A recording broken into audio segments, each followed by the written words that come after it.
Hi guys, welcome to my channel and welcome to another video. If you're new here, my name is Nogwazi Ntombela, also known as Kwazi Bear on all social media platforms. Do subscribe, be a part of this family, and if you're a returning subby, welcome back, darling. Now guys, we're back in court. It is Monday the 29th of July and we are continuing with the cross-examination of Pinky Vithalingham from Vodacom. Before we get into this video, please like and also comment and also share this video so that we reach a greater audience. And also there is a super thanks button down below just next to the share button where you can basically support this channel financially. It starts from any amount from 39 rand right through to 10,000, so go wild. And I'm bad like the Barbie. I'm a doll but I still wanna party. Things felt like I'm ready to bend. I'm a 10 so I pull in a 10 like Daddy.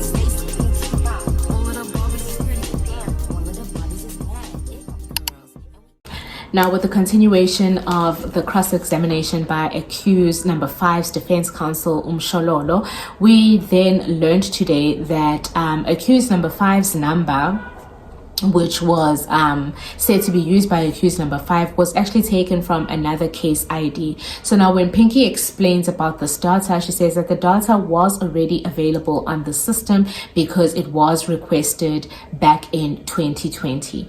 Now, if you do remember, accused number 5 was arrested for another case. This was information that was made available by Uma Kobo at the time he came to testify in the trial, within a trial.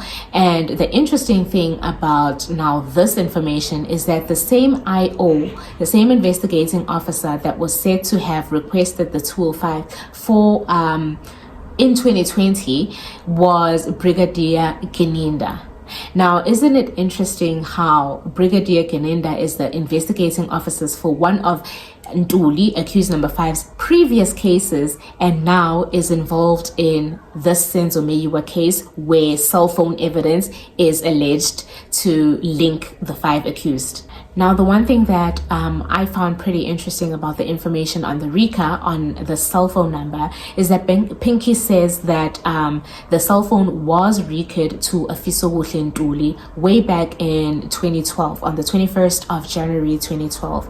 And the judge's question is that there's no telling that the same number belonged to accused number 5 during 2014.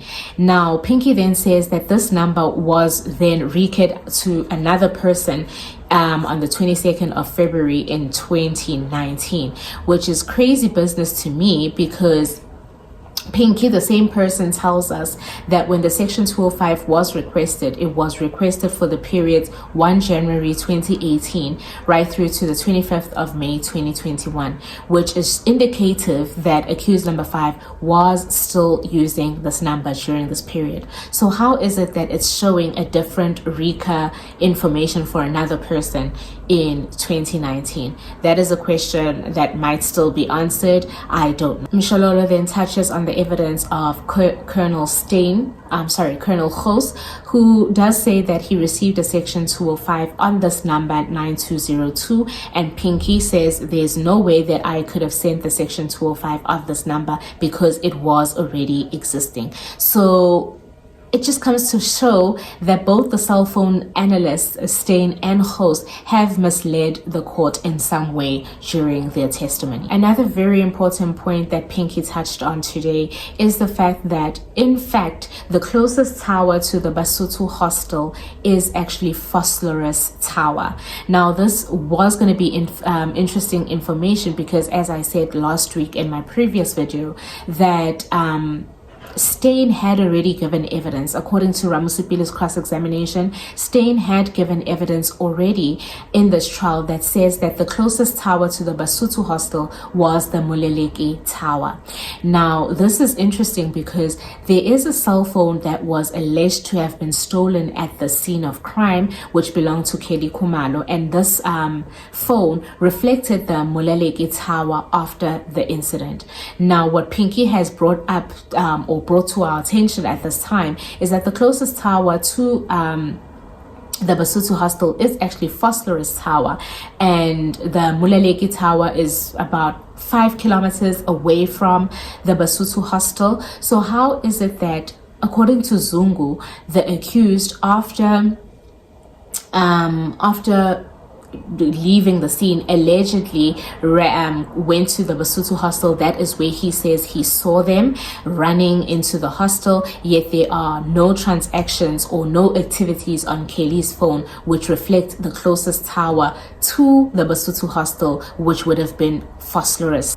Mshololo then completed her cross-examination today, leaving those points basically unanswered to, and the re-examination by Sibanda commenced.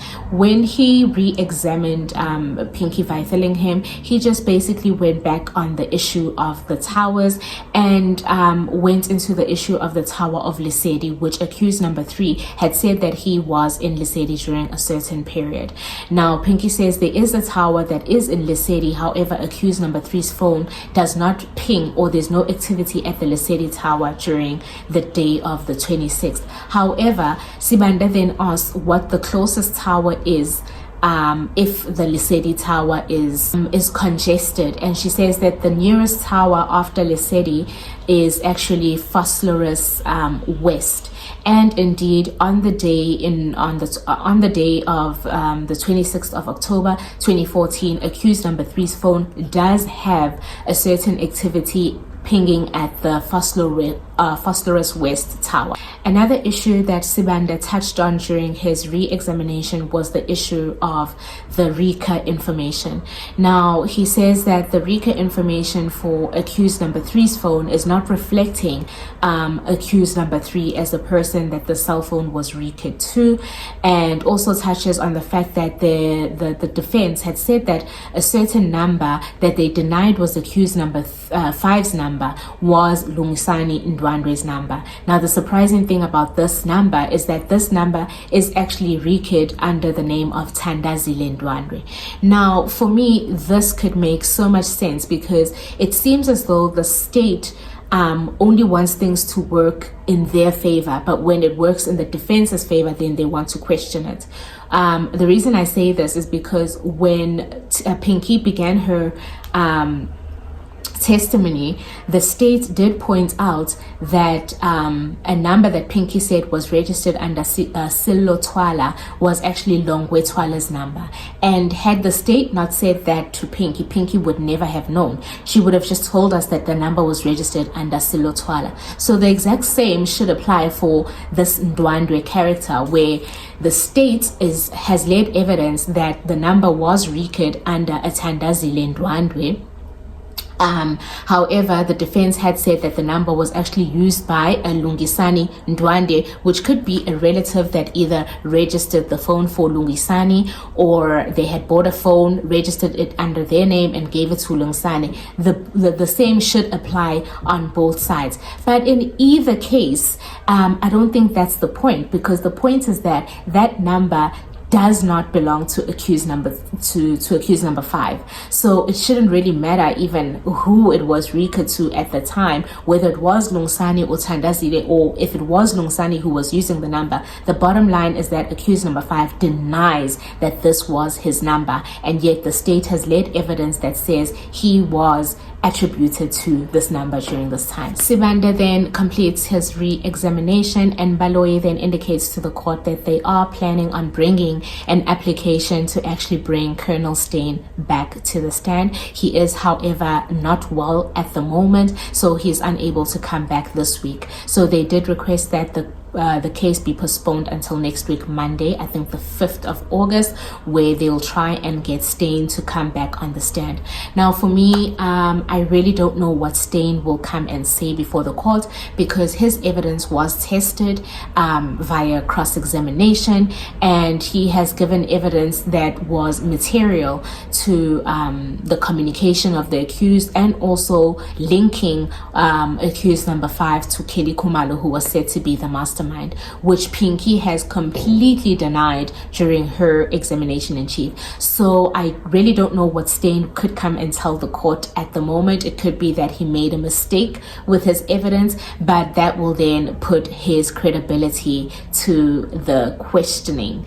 Those were basically the proceedings for today, or for the week, I should say. And we will see each other on Monday when hopefully a new witness comes in. If not, then we will see what the application for STEYN does bring for us. Another thing that the state has indicated is that they are looking at about 5 more witnesses before they close their case.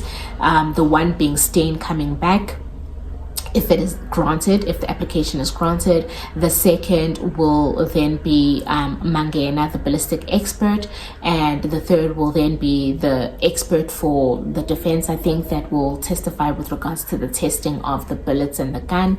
And then the next witness will be someone from correctional service. I don't know what evidence they will be bringing forward, because we did have a Mr. Yaga who testified about the correctional service before. And then the fifth witness will then be Keninda, which will probably be the end of the state's case. So I hope you guys enjoy the rest of the week. I hope you guys enjoy the weekend. I will see you guys next week. Bye.